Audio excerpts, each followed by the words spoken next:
नमस्कार, मी सौरभ कोरडकर। आता आपण एबीपी माझाच्या न्यूजरूम मध्ये आहोत आणि एबीपी माझाच्या याच न्यूजरूम मध्ये आज एक असे पाहुणे आले आहेत जे इथे येतील अशी आपण कधी कल्पनाही केलेली नसेल।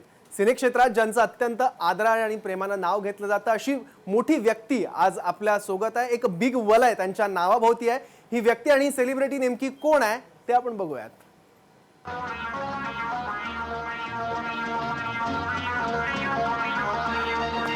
अरे दीवानो मुझे पहचानो, कहाँ से आया मैं हूँ कौन।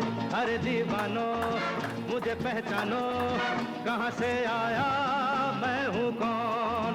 मैं हूँ कौन, मैं हूँ कौन, मैं हूँ मैं हूँ मैं हूँ कौन।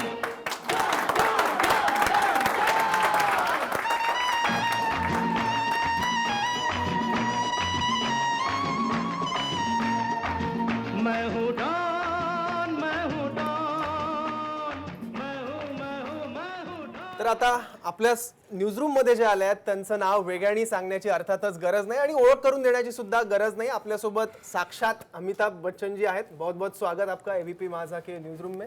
Thank you sir. आपका फेमस डायलॉग और फेवरेट फिल्म कौन सी है? अभी तो डॉन के नाम से ही आपको 10-20 साल कुछ जी लोग जी जानते सर, अभी होंगे। अभी एक डॉन का गाना लगा है तो मुझे ऐसा लगता है कि डॉन का जो एक डायलॉग होना चाहिए यहाँ पर। बिल्कुल। डॉन का इंतजार तो 11 मुल्कों की पुलिस कर रही है, लेकिन डॉन को पकड़ना मुश्किल नहीं, नामुमकिन है, क्योंकि डॉन अभी एबीपी माझा के ऊपर है, किसी की मजाल नहीं गया।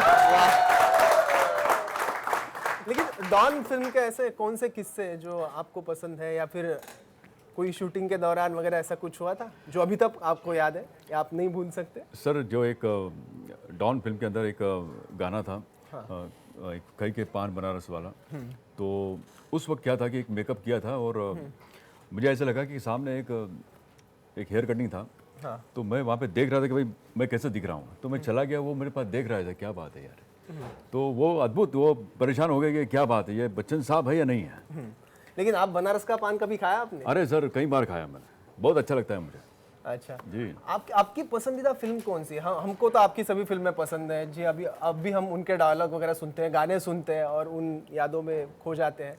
आपकी कौन सी फिल्म सबसे पसंदीदा है? आपकी खुद की और दूसरी भी कौन सी? जी, मुझे तो सभी फिल्में अच्छी लगती हैं, लेकिन एक शराबी एक फिल्म थी मेरी, तो मुझे बहुत प्रेरित करती है, और दूसरी थी बागबान।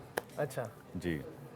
और आपको क्रिकेट भी पसंद होगा, फिर क्रिकेट भी आप देखते हैं कुछ? सर, काफ़ी क्रिकेट देखते हैं अभी भी। कभी भी जब भी मैच होता है, किसी के भारत हो, भारत के साथ पाकिस्तान हो, तो वो तो बहुत अद्भुत होता है। बिल्कुल। लेकिन जब भी कभी ऐसा कोई क्रिकेट का माहौल बन जाता है, तो हम देख लेते हैं। हाँ समय सर, मिलता है तो मुझे देख तो लेते हैं। बहुत से सवाल आपसे पूछना है, लेकिन बाकी भी और मेरे यहाँ पे एम्प्लॉयज हैं जिनको आपसे सवाल पूछना है। मेरे मित्र हैं यहाँ पे जो आपसे सवाल पूछना चाहते हैं, उनकी तरफ भी हम जाएंगे। आपको एक रिक्वेस्ट करनी है कि आप अपने जया बच्चन के लिए अपना एक रोमांटिक पसंदीदा गाना गा कर दिखाइए। गाना बोलो या डायलॉग बोलो, आप बोलो। एक गाना हो जाए। गाना गाना बोल दीजिए, उसके बाद डायलॉग भी सुनेंगे। जिधर देखूं तेरी तस्वीर नजर आती है, नजर आती है। लेकिन आपको किसकी नजर आपके आंखों के सामने आती है? सर, मुझे तो पूरा अभी कैसा है कि पूरे हिंदुस्तान की नज़र मुझे अच्छा लगता है कि भाई अगर हमारे देश की उन्नति हो, विकास हो, और हमारा देश आगे बढ़े, जो हमारे देश की बेरोजगारी कम हो, और हमारे देश का नाम, एक झंडा जो हमारा ऊंचा बढ़े, यही हमारी इच्छा है, और क्या है। तो ठीक है, ये हो गई जया जी की बात। अभी हम जाएंगे रेखा जी की तरफ, जिनके साथ आपने बहुत सारी फिल्में भी की है जी। उनके लिए कौन सा गाना गाएंगे आप? अभी क्या पता है उनके लिए अभी क्या गाना गाए हैं। एक डायलॉग बोल सकता हूँ उनके लिए? बिल्कुल, दो बोल सकते हैं। जी जी डरिए मत आप। जी। ये रात है या तुम्हारी जुल्फे खुली हुई है चांदनी तुम्हारी नजरों से मेरी रातें धुली हुई है। ये चांद है या तुम्हारा कंगन, सितारे हैं या तुम्हारा आंचल, ये हवा का झोंका है या तुम्हारे बदन की खुशबू, ये पत्तियों की है सरसराहट की चुपके से तुमने कुछ कहा है। मैं सोचता हूँ कब से गुमसुम की, जबकि मुझको भी खबर है कि तुम नहीं हो, कहीं नहीं हो, मगर ये दिल है कि कह रहा है कि तुम यही हो, यही हो। और रेखा के लिए गाना कौन सा गाएंगे आप? गाना कौन सा गाया अभी? एक काम करता हूँ अभी, रंग बरसे चलेगा? चलेगा। क्योंकि- आपके आपके दिल में जो भावना है रेखा जी के प्रति वो गाना चलेगा। सर वो एक मेरी को आर्टिस्ट है, आप जो सोच रहे हैं वैसा कुछ नहीं है। नहीं को और आर्टिस्ट के बिल्कुल, और सिर्फ साथ में काम किया हमने, ऐसा कुछ नहीं आप जो सोच रहे हैं। तो एक गाना गा लेते, जैसे हम एक फिल्म में थे हम, सिलसिला के अंदर। तो रंग बरसे, रंग बरसे भीगे चुनर वाले, रंग बरसे, रंग बरसे भीगे चुनर वाले, रंग बरसे, और रंग बरसे भीगे चुनर वाले, रंग बरसे। हाँ वाह। और भी कुछ सवाल है सर आपके लिए? जी। अमिताभ जी, हमने आपको गाना गाते वक्त देखा है, पर आपके तकरीबन हर गाने पे नाचा जा सकता है, तो हमें आपका डांसिंग स्टाइल बहुत पसंद है, तो हमें आपका डांसिंग स्टाइल देखना है। अच्छा भाई, देखिए मैं अकेले कैसे डांस, आप आइए साथ में, और भी कोई आ सकता है, आइए जरा मजा आएगा। पान बनारस वाला, ओ खाई के पान बनारस वाला, खुल जाए बंद अकल का ताला। ओ खाई के पान बनारस वाला, खुल जाए बंद अकल का ताला। फिर तो ऐसा करे धमाल, सीधी कर दे सबकी चाल। ओ छोरा गंगा किनारे वाला, ओ छोरा गंगा किनारे वाला। भाई के पान बनो रसवाला, खुल जाए बंद अकल का ताला।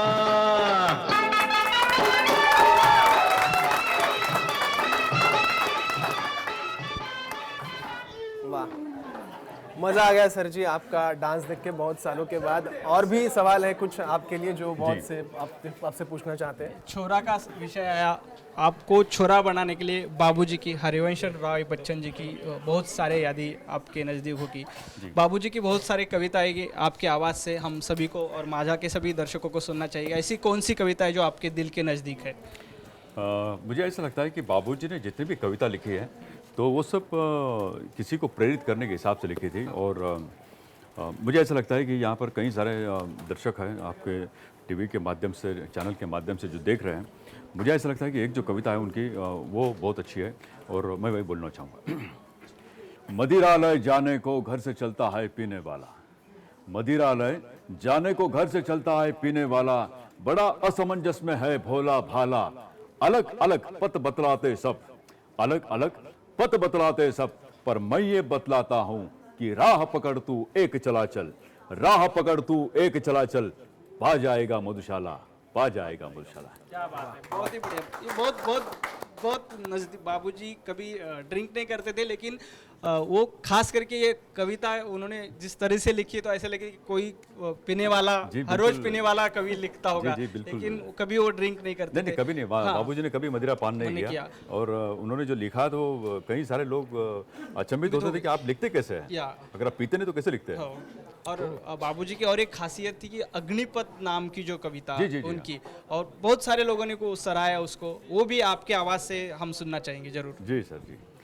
इसके बारे में बताना चाहूँगा कि अग्निपथ जो कविता थी वो 1933 में लिखी गई थी। अच्छा। और 1935 में उसको प्रकाशित किया गया था। तो ये जो कविता है, जो हमारे हिंदुस्तान में जितने भी लोग जो बाउंड्री के ऊपर रहते हैं तो उनको प्रोत्साहित करने के हेतु ये कविता लिखी गई थी। अग्निपथ अग्निपथ अग्निपथ, रुक्ष हो घने हो बड़े, एक पत्र छां भी मांग मत, मांग मत, मांग मत, कर शपथ कर शपथ कर शपथ, तू न रुकेगा कभी, तू न झुकेगा कभी, तू न मुड़ेगा कभी, कर शपथ कर शपथ कर शपथ। ये महान दृश्य है, चल रहा मनुष्य है, अश्रु श्वेत रक्त से लथपथ लथपथ लथपथ, अग्निपथ अग्निपथ अग्निपथ। क्या बात है सर, बहुत ही बढ़िया। बहुत सारे लोग ये आपको सुनते हैं, आपको देखते हैं तो ऐसा नहीं लगता है कि बिग बी हम अमिताभ बच्चन ये नहीं है। तो आपको पहली बार कब पता चला कि आपके रूप में बिग बी है और ये बिग बी का शो आप कर सकते हैं? पहली बार किसने बताया आपको? सर जब मैं 10th में था तो मुझे मेरे जो मित्र हैं वो कहा करते थे कि आपकी सूरत जो है मिलती जुलती है। तो धीरे धीरे मैंने कोशिश की कि बच्चन साहब के जो डायलॉग हैं वो उसको लर्न करें। और ऐसे लर्न करें कि कहीं हम बोल सकते हैं। तो धीरे धीरे फिर आगे बढ़े। कॉलेज में थे, मैं दुलिया में MD पालेशा कॉमर्स कॉलेज था, तो उसमें पढ़ा करता था। तो उसके गैदरिंग में फिर मैंने शुरुआत की और तब से मुझे लगा कि नहीं, मुझे करना चाहिए। फिर मैं गैदरिंग के अंदर मैंने कई सारी आवाज़ें निकाली, बच्चन साहब का छोटा मोटा रोल किया और धीरे धीरे फिर आगे बढ़े, ऑर्केस्ट्रा में काम करने लगे। और फिर जब मैं नंदुरबार में था तो बच्चन साहब की एक ऐड आती थी, 2 बूंद नंदुरबार के लिए, 2 बूंद जिंदगी के लिए, पोलियो की एक पोलियो की ऐड थी। तो मैंने उसमें ऐसा किया कि पोलियो से हमारा गांव बचेगा, उन्नति हमारा देश करेगा, 2 बूंद नंदुरबार के लिए। क्या बात। तो वो जब ऐड चली तो मुझे जो केबल वाले थे मुझे बताया करते थे कि यार आपकी ऐड अच्छी चल रही है, लोग उसको पसंद करते हैं। तो धीरे धीरे फिर वहाँ से प्रेरणा मिली और वहाँ से मैं आए जलगांव, मेरे ट्रांसफ़र हो गए। मैं गवर्नमेंट ITI में हूँ, तो नंदुरबार से मेरी ट्रांसफ़र हुई जलगांव में। और जलगांव में जो उस वक्त के जो कलेक्टर थे कुणाल कुमार साहब, अच्छा। तो उन्होंने खानदेश फेस्टिवल की एक अरेंजमेंट की थी। तो ये बहुत बड़ा महोत्सव था और उसी महोत्सव के अंदर उस कमेटी में मैं भी था। तो एक 15 मिनट का ब्रेक होना था अंदर, तो क्या करे अभी, एक काम करते कौन करेगा अभी 15 मिनट का काम। तो मैंने कहा सर मैं कर लेता हूँ, ये देखिए बच्चन साहब का रोल है। तो वो बोले किसी को बताओ मत अभी आप, अच्छा। ये सिर्फ आपके और हमारे बीच रहेगी। और उस वक्त करीब करीब 40-50 हज़ार लोग थे और उनके सामने मैंने बच्चन साहब को प्रेजेंट किया और तब से एक कॉन्फिडेंस बिल्टअप हुआ कि नहीं, कुछ करना चाहिए। वो पहला प्रेजेंट किया वाला डायलॉग कौन सा है, और हम वो सुनना चाहिए सब। उस वक्त मैंने KBC लिया था, अच्छा। कौन बनेगा करोड़पति। तो एक KBC की झलक मैं दे देता हूँ। वेलकम, गुड इवनिंग, नमस्कार, आदाब, सत श्री अकाल। मैं अमिताभ बच्चन आप सबके सामने लेके आया हूँ 5 कोटी महामणि, कौन बनेगा करोड़पति। और इस समय मेरे सामने है नवनाथ जी, जो कि अभी अभी 50 लाख रुपए जीत चुके हैं और अगला प्रश्न उनके लिए 1 करोड़ का। चलिए आगे बढ़ते, अगला प्रश्न 1 करोड़ का। चलिए सर।